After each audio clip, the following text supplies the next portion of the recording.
Do you think that's been Right. the great driver? I think we've used the term the Great Resignation. I'm sure you've heard of that term. I've heard. Yep. Is that what you're seeing out there in the world? I think there are still a lot of people that are able to work that have chosen not to. Of course, they may be suffering from a different occupational problem than job-related burnout. They may just enjoy not working. Yes, it's tempting, isn't it?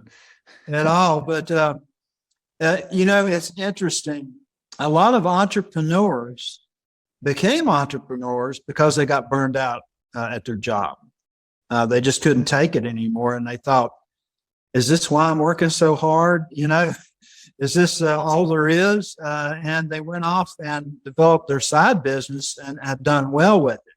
And, somebody famously said an entrepreneur is somebody who trades a 40-hour work week for an 80-hour work week. It is true. Entrepreneurs work a lot of hours, but you know why they're able to do it and why many of them don't burn out doing it is because it's what they love doing. That's what they wanted to do all along and probably should have been doing. And so I tell folks, if you're in a toxic work environment that won't change and you've got skills and abilities and education, your skills are highly portable. They'll go wherever you go. Leave that place and go someplace that is more conducive to your natural set of talents and abilities and core values and moral compass, or start your own business because you've got, plenty of brain cells up there that can get you through. So don't just grind away in a place you hate and a job you detest. If your life needs some change, then if you can't change your work environment, then change work environments. Well, I think you may have just answered my next question, which was how do you avoid burnout if you're faced with it, or how do you even deal with it? What would you like to flesh out of that a little bit more? How would you avoid if someone's listening to this and going, do you know what? I think I'm there. Or I might be. How do I avoid it? Well, sure. Well, I'll address the 10% that burn themselves out. They usually burn themselves out by workaholism. They work too many hours to the exclusion of all else.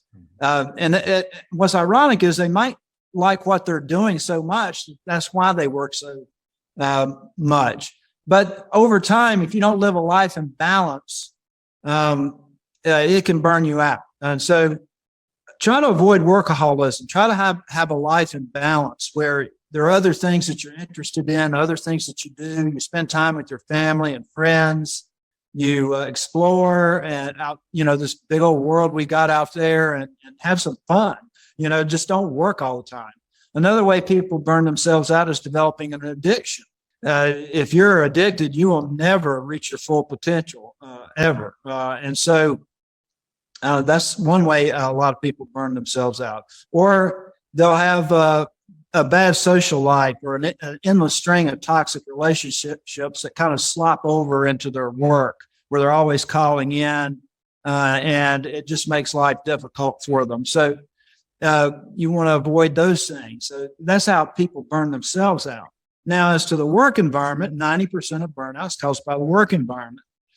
If you can get the attention of administration and the big boss or the CEO and deliver that message in a kind way that I was talking about earlier, in a way that makes sense, maybe, just maybe, it will pique their interest and they'll do something about the work environment. If you feel like you're beating your head against a wall and they're not going to change, in fact, they told you they're not going to change, then you've got a decision to make. Do I stay here where I have no control, where I'm work overloaded, where I don't feel like I'm being treated fairly, my values are conflicted? Or do you take your skills and your talents and abilities and go someplace else that would better appreciate you? People can get in a burned out mindset where they will place roadblocks in their own path. They'll say to themselves, it's too late for me. I've got too much time invested here. I don't have the right skills to go over there. I won't make as much money over yonder. they create these scenarios in their head, but it's really part of the burned out mindset. And none of that's true. You got where you are by your efforts and your energy and your knowledge. You can go someplace else and start over and end up better off. And so I always challenge people, don't stay where you're not appreciated in a job that you hate.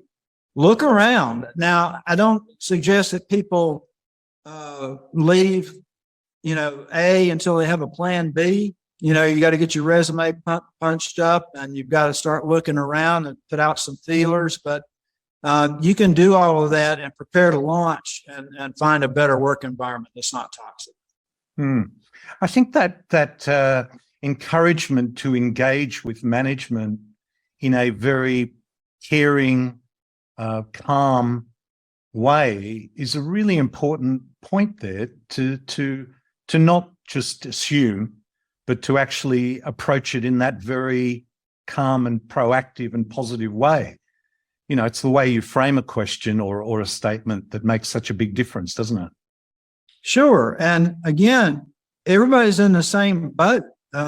And you can say what without emotion and without any shaming language or blaming or ridicule. You can say, look, this is what I've observed. I don't think you think that sounds right, but here's what I think we can do. And then list those things that burnout mitigation, alleviation, elimination will do for an organization, and say, I think that sounds interesting. Don't you? Don't you think that sounds interesting? And maybe it's something we can look into, because there are plenty of studies that show that this stuff works. Everybody wants to, who wants to live a life where you're just dreading getting up in the morning, going to work day after day, year after year, month after month? I mean, it just sounds like slow torture. So it doesn't have to be that way. There are organizations and companies out there that get it. Microsoft is one of them. They stopped hiring, a long time ago, just based on educational background and, can you write code? And if you can work from home. You can come in, they have dress down days. They have all these, they have cafeterias and all these things for employees that make the work environment so nice, nobody wants to leave, not willingly. Yeah. So in North Carolina, up in Research Triangle Park, there's a company called SAS Institute. And I don't think anybody's ever quit SAS unless they had a real good reason, because the work environment is so good. People feel like they're on a team, a real team. And so there are companies around that get it. And like I said, I think more will as time goes by, because the companies that get it will do better than the ones who don't. Well, I've often said that companies that focus on their health and well-being of their staff are companies people want to work with and companies that people want to work for. So, right. It's a win-win both ways.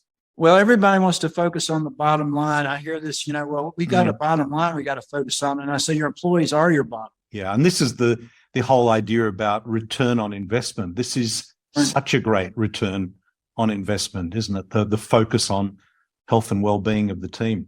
Now, exactly. just you've given, actually, what you've done here, Clark, is, for that person who wants to start a conversation, you provided the structure and the science, because if Christina Maslach's work is still valid after 30 or 40 years, that's probably a good structure to start a conversation with your employer.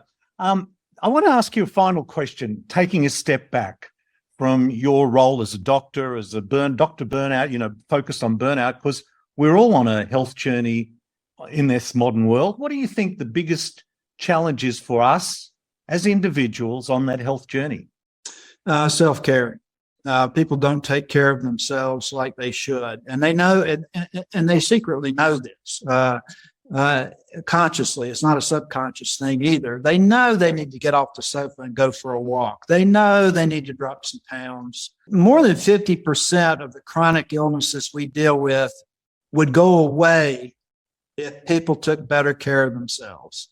And by the way, I'll include physicians and a lot of healthcare personnel in that group. Healthcare providers are terrible at self-care. You think they would be great at it, but they're not, because they kind of run around and seeing to everybody else's needs rather than seeing to their own. And so those things that we talk about really mean something. Get adequate rest, eat properly, keep your weight down, exercise regularly, get checkups. I mean, just those alone, 50% of what we deal with would go away. Self-care. Yeah. Clark, thank you so much for joining us today and sharing your knowledge and wisdom with us. And thanks for doing that. And we'll have links to your website and all of your material there. Thanks very much. Well, you're certainly welcome. It's been a pleasure. Well, I know that the Gallup poll has been done a few years ago, and I think they surveyed something like 142 countries and millions of people. And what they came up with was rather disturbing, and that is that only about 15% of workers are actively engaged in what they are doing. I think there's something like 65% or 68% who are indifferent, are just showing up to work as a place to work, and the rest are actively disengaged. So something is seriously going wrong in our work-life balance, and burnout is one manifestation of it. And I think very interesting to look at the work of Christine Maslach, who did a lot of research on this in the 80s and 90s, and it has still stood the test of time. So there is clearly much in what she has uncovered, and which Clark and Dr. Susie Green in a previous episode had been discussing. And it might be worth us all going on to do that Maslach inventory of whether you really are burned out or not.